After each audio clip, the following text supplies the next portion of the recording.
TikTok is a real enigma of a platform. It's the fastest growing in terms of number of users, but it still isn't really on the same page as Meta when it comes to being able to spend and scale. Organic is important, I think, for a brand to have a voice and to make like a footprint. But when it comes to conversions on TikTok Shop, that's not where they're at.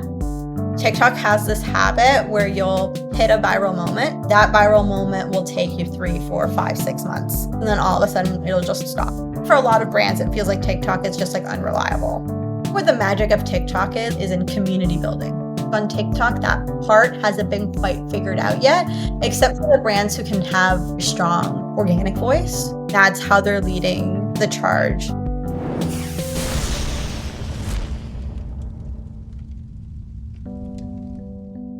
You're spending real money to drive traffic to your site, but the truth is 98% of that traffic leaves without buying or giving you an email. Meta knows who they are, you don't, unless you use Instant. Instant helps brands identify anonymous visitors so you can send more abandonment emails, build stronger retargeting audiences, and actually recover that lost revenue. Liquid IV, TRX, and Truly Beauty, these are all massive stores that use Instant to see an average ROI of 21.7x. Instant will even guarantee you a 4x ROI or your money back. With Q4 around the corner, now's the time to double your email revenue and lock in smarter retention. Instant only takes minutes to set up and you'll start seeing results in just hours. Want to see it in action? Sign up by August 1st to get your first month free at instant.one/DTC. That's instant.one/DTC. It's all killer, no filler. I'm Eric, and I am here on this lovely Friday afternoon with Debbie, Senior Account Manager on the TikTok shops and social side of Pilothouse. She gave a presentation to our sales team and to the D2C team maybe 2 weeks ago now about some of the updates with TikTok shops, and we thought, what a great opportunity to bring this to the podcast. Welcome to All Killer, No Filler. Debbie, how you doing? I'm good. Thanks, Eric. Can you describe a little bit of your focus right now at Pilothouse? Yeah, so right now I'm sort of leading up our new TikTok shop division, primarily just focusing on helping brands establish a presence on TikTok and, taking their commerce side of things as our sort of like guide to TikTok rather than sort of like our traditional sort of sending traffic to their D2C, but keeping everything on platform. TikTok is a real enigma of a platform, I think, because it's like the fastest growing in terms of maybe number of users, but also in terms of how much more month over month it's taking of people's attention versus maybe some of the other apps. And yet it still isn't really on the same page, I guess, as Meta when it comes to being able to spend and scale. Is that still accurate? I would say so. I think there's some brands that have found a lot of success, but in terms of the way that most brands can access the platform, it's still very new and they're still sort of like trying to figure those things out. And that's sort of kind of also what I touched on during our meeting on Tuesday, is that one of the bigger changes that they've made literally this week to try to help brands really tap into the viral nature of the platform is actually changing up how they're allowing you to run ads. Typically, TikTok has like an ads manager that looks and functions similarly to what you would expect on like Meta and Google. But then, a little while ago, they introduced something called GMV Max, which I guess is like somewhat comparable to like PMax or like Advantage Plus, but with its own TikTok spin. On TikTok, GMV Max sort of works by taking your like paid learnings, your like organic engagement, and also like your affiliate engagement and allocating spend based on, an ROI target that you set, but using all of these creatives and all this creative pool and information. And TikTok has now made it so that that's going to be the only way that brands can run ads on TikTok Shop. And it's going to be so much more important to take creative seriously and like feeding your creative engine and figuring out your creative strategy as sort of like the forefront of how TikTok wants you to think about running ads on the platform. It's ads and it's also organic content, which is something that I think that we're doing for clients, right? Where they'll come in, they have no presence on TikTok, and kind of you'll work with them to help with their voice. And talk to me a little bit about the kinds of content that you're creating for brands, because I know traditionally Pilothouse is focused on ads more, first and foremost, but it's kind of interesting that we're kind of evolving more into this organic content because of this kind of switch to GMV plus. So talk a little bit about the kinds of content you're making. Yeah. So I think the kinds of content I'm making actually really varies on the brand and the sort of like audience that they have naturally and they're naturally like attuned to. I think, for sort of one of the food and beverage brands that I'm working with, things like leaning into the TikTok trends, having like a more like humorous and like comedic tone seems to like super well. And people like really engage and like that content, especially anything has like a really like shocking hook or even something that might feel like a little bit like typically like off-branded, that's a bit more scrappy or playful. I see a lot of like TikTok users respond to that on the organic side. But then I have like another brand that, I'd say is more in like maybe like the medical or like the skincare space. And the kind of content that really seems to resonate for them is more on like the educational side. More, informative, more long form, more, explaining why things work and how they work and what the different ingredients are. So I think it's organic is all about finding the voice, your own brand voice, and what your audience is actually coming to you for. Interesting. And it's cool that we're able to help build that for some of our clients. And then how are we seeing that translate into TikTok Shop sales? What content, I guess it's going to vary, of course, across clients, but how are we seeing the conversion from organic content to TikTok Shop sales? So in all honesty, organic is important, I think, for a brand to have a voice and to make like a footprint. But when it comes to conversions on TikTok Shop, that's not where they're at. The conversions come from your affiliate network. I would say about 80% plus in sales come from affiliates. So it's really like feeding your affiliate network and like fine tuning that and how you're getting content from them. That makes the most impact. I don't think we've actually talked about the affiliate environment on TikTok. Can you kind of give us an overview of what that entails? Yeah. So TikTok essentially allows, creators with a certain amount of followers to apply for their affiliate program. Being part of TikTok's affiliate program means that you can request samples from brands on TikTok Shop in return for making content for them and promoting their brand. This allows you to monetize your content either through the video or by, promoting the product in your showcase, a creator showcase. And that's sort of like the bare bones how it works. A brand can have an open collaboration set up where essentially any creator can come and request a product, or they can be more targeted and say, hey, we want to look at, affiliates that have made more than 10K in GMV per month. And those are the ones that we want to target to send collaborations out to send, special partnerships to, etc. So you can engage with it either in sort of like this passive way where people come to you, or you can be more aggressive in pursuing a relationship. And then when they're running affiliate offers for you, is their call to action your shop? Yes. Or do they? Yes. So basically they're driving directly to your shop. They're driving traffic to a product link that does it's the product listing, but they can also place it in their showcase. So it'll be alongside like a variety of products. Okay. And where traditionally you used to be able to drive that to off platform to a landing page, and now you can only keep it within the TikTok environment. Yeah, that's correct. Which makes sense ultimately for them. They already are succeeding at, like I was saying, like taking more and more of people's time. And now they're positioning themselves like a marketplace like Amazon, right? So why would you ever want to leave? I guess the challenge is so often people aren't in that buying mode, right? When they're on TikTok. I guess that's a big part of the challenge. People are there. TikTok is probably competing more with TV than it is with maybe anything else, because that's how people do it. It's super funny that you mentioned that, because TikTok is having like a very strong sort of like live selling platform. And when you take a look at the sort of lives that are working, they do have this like very like infomercial-y feel where there's like a set and people have products and they're just rapid fire deals and flash sales and stuff like that.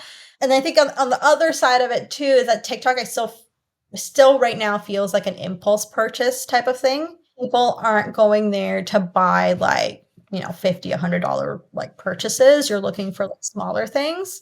Not that you can't make bigger deals, but you have to sort of like build that trust on TikTok, which is a bit harder to do. The Live, I think, is a great show. We had at our event, I guess it was even last year, but we did an event in Victoria, and we had a guy there who was selling men's underwear, but he was just blowing up lives, and so everyone wanted to talk to him about how he was doing it. I feel like lives really are that kind of way into selling on the platform. Well, is that something that we're doing with clients as well, or is it something that they're doing internally and we're helping promote? So we aren't really working with any brands that are hosting lives directly off of their platform, though we do have affiliates that do lives for them.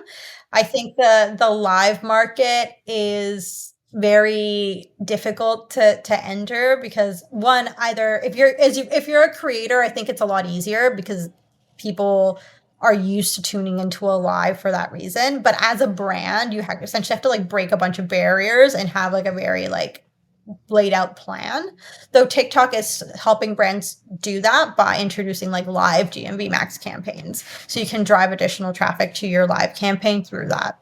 And then what are brands when they come to us? Like, what are their reasons? What are their positions for, like, they already have Meta kind of sussed out. They've got great product market fit and they want to expand to a new channel. Are people focusing on TikTok as something they want to build for the long term? Like, what are people's mindset going into working with you on TikTok? I feel like right now I've seen essentially two groups of people. One is that they have absolutely no presence on TikTok. They're doing well in other channels, but they want to explore TikTok and or maybe, you know, they come to us because other channels they feel like they've sort of like limited their reach. They want to grow. Or the other one is that you have people that are on TikTok already, but can't essentially sustain their growth. TikTok has this habit where you'll essentially hit a viral moment, and then that viral moment will take you 3, 4, 5, 6 months of like consistent sales, and then all of a sudden it'll just like stop. And then you'll essentially have no spend, no creative sort of like influx until you hit another viral moment. So you have like these big dips and spikes in performance. Which can be a challenge. Yeah, you can imagine that being, especially if you want to scale the platform and have some sort of like predictability in terms of what you can expect, like for forecasting for most brands. It feels like TikTok, I think for a lot of brands, it feels like TikTok is just like unreliable in that sense. That can be problematic. But again, it's one of those things. I bet a lot of the people that want to be on it are maybe on it personally and seeing what an impactful platform it is for them. And so it's like, it's inevitable that they're going to crack it. And so like investing in it early makes sense. I think that's something we talked about on your presentation too, is there is, whenever you spend on Meta, you're always spending and it's not really giving you any residual value other than the sales and traffic you might get to your website, your ability to market to them after the fact with retention. Whereas it feels a little bit with TikTok subs, although what you just said maybe contradicts that a little bit, in that you're investing in this platform and you are building an audience that kind of might, will see your stuff again and again. But as you were saying, with these viral moments, if it kind of goes back down to zero each time you've got to relaunch these viral moments, I could see it being a bit of a challenge. I think what the magic of TikTok is in community building. When you go on other platforms, I feel like you build audiences to find this community, and that's sort of like how you deliver ads. I feel like on TikTok, that part hasn't been quite figured out yet, except for the brands who can have essentially like a very strong organic voice or a very strong voice in terms of how they're building their affiliate communities. And that's how they're leading the charge on TikTok. And the great thing about TikTok too is that right now the platform might not be like immediately like monetizable for a lot of brands in like a long-term sustainable way. But TikTok has this halo effect in terms of helping you find new customers.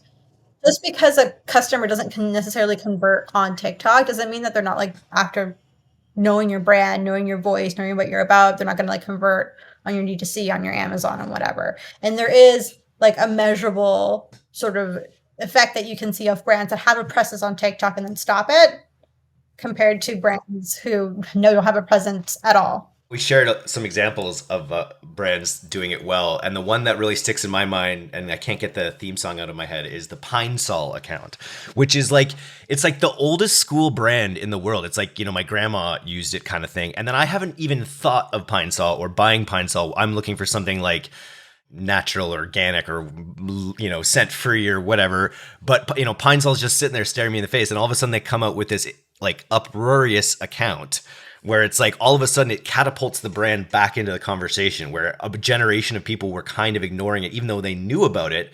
Now all of a sudden these wacky videos, which you got to go find Pine Sol. Da Pine is in my dreams. After you mentioned it during the call out earlier this week, I looked up the Pine Sol account, and honestly, like a good hour of laughs. Truly unhinged stuff. Very unhinged, yeah. Not as unhinged as Sour Patch Kids. I don't know if you're... Yes, I was literally just going to bring up Sour Patch Kids, because another one that I think is just progressively just getting better and better, but also crazier and crazier. Sour Patch Kids. Where they're mixing Sour Patch Kids with mustard. It's just like hideous stuff that like a really brand sensitive person would be like, what are you doing? But it just sticks in people's minds, and the brand, they're delicious. So I don't know, maybe they would be good with mustard. I don't know. The thing that I see all the time too these days, and I wonder how orchestrated it is when a brand, or when it's like, my mom said she'd buy me this pickup truck if I could get 50,000 likes and if Ford will comment. Or something, right? And then Ford will be like, "Oh, guess that truck is yours," kind of thing in the comments. And I'm waiting to. I guess you kind of need like a really established brand for that kind of thing to work. Whereas like you couldn't go with one of our clients that's even a $10 million company maybe, because no one will. You couldn't try to replicate those types of moments. Can you describe, like, I know we've had a few viral hits with the content we're making. Can you describe a little bit of the anatomy or even the kind of ads that we've made that have had viral growth? Yes. The best way to describe it is you got to get people in like the first like 2 seconds. So usually the content that stands out, that sort of has that long-term growth, is either like super controversial or super shocking. One of the pieces of content that worked really well for us was we essentially had someone like open a bag of like the product and immediately just like dump it into the toilet. Like, don't buy this. This is garbage. Like, this is, poo. Like, don't eat it. And that worked really. And the rest of the video was just like, I think maybe anatomy wise, more typical to like a sale ad video where you're going into like the anti-hook. But that visual hook of just dumping into the toilet super worked. Like, really, really worked. Another one was, we work with like a mushroom coffee brand, and the hook was like, hey, this is a ripoff. This didn't get me high. Obviously, that's not the intention of the product, but it makes people stay a little longer. Yeah. And that's all you need is just sometimes just that extra little bit of time across millions of views is what you need. Yeah. How much of the content that we're doing is organic? And then, because we're doing paid ads as well, and the paid ads can still drive to external parties. Is that right? Or does everything on TikTok have to just drive to shop now? Everything on TikTok should just drive to shop. Generally, they don't really like it when you're sending traffic both off platform and on platform at the same time. I think for obvious reasons, they want you to keep everything on platform. Also, with the introduction now of just GMV Max being your way to run ads on the platform, we actually have very little control over which ads get spent. So what we focus on and what we control is how we're talking to affiliates, how we're building our affiliate community, and then finding what the platform calls high GMV affiliates. So there are affiliates that are making 150K in GMV every single month or more. And these are the ones that we want to work with. We use a tool that allows us to find these affiliates in every category, reach out to them, and offer them deals and retainer collaborations to work with us and essentially sell our products. And that's super valuable, being able to find those right people, collaborate with them in terms of content ideas, talking points, etc., but allowing them ultimately to do what they do best, and that's to sell. Yeah. Okay, walk me through. So we've got thousands of brands maybe listening to this podcast, hopefully. Maybe some that don't have any presence on TikTok. They want to jump on. They want to work with you. Walk me through the process of a brand that maybe has product market fit, has a strong Meta Google account, hasn't really been on TikTok. Walk me through the process that you would take a brand through to get them kind of live and rolling on TikTok. Yeah, absolutely. So I think typically we would take a look at what their sort of like organic presence is off the platform, and see if we can see a common tone of voice or a way that people are engaging with them already.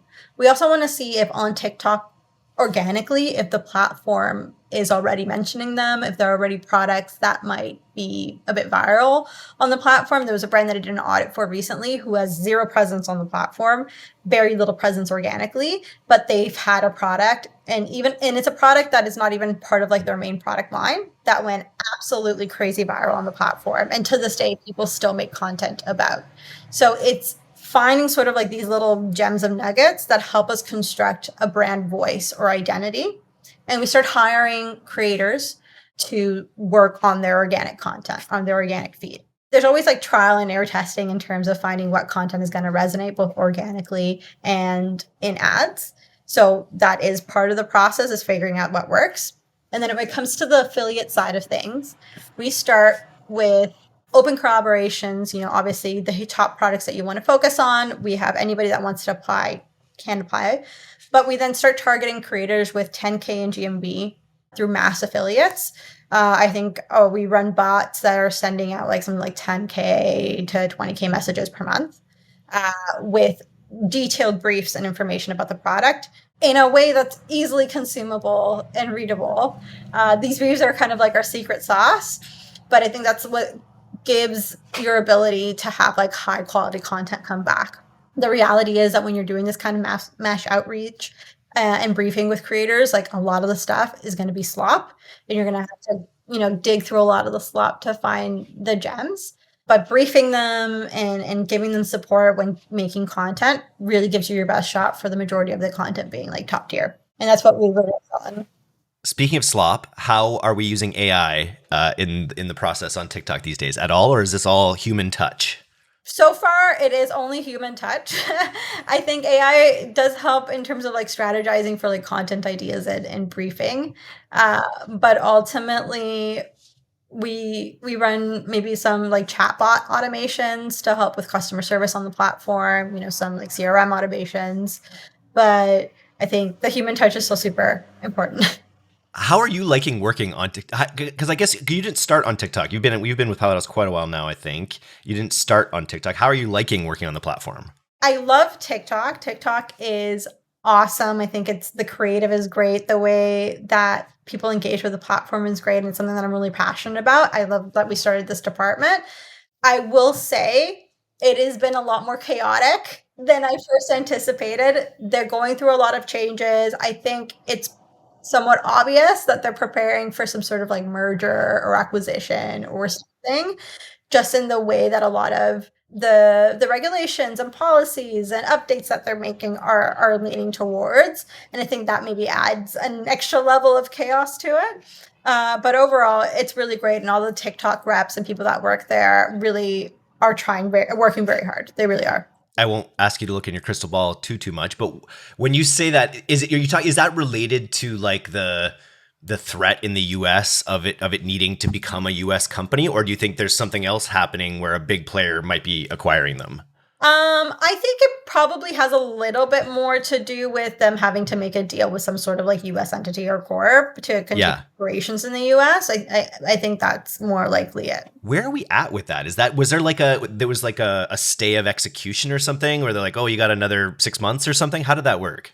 Yes. So I think quite recently, maybe end of last month, maybe earlier this month, Trump, I think, did give another extension on that. It seems like there is a deal in the works and things are being finalized. That's my understanding so far. Watch this space. Well, you'll have to come back on when the dust settles on it, and we can talk more about TikTok. Thanks for coming on the All Killer No Filler podcast today, Debbie. This is great. Thank you so much for having me on.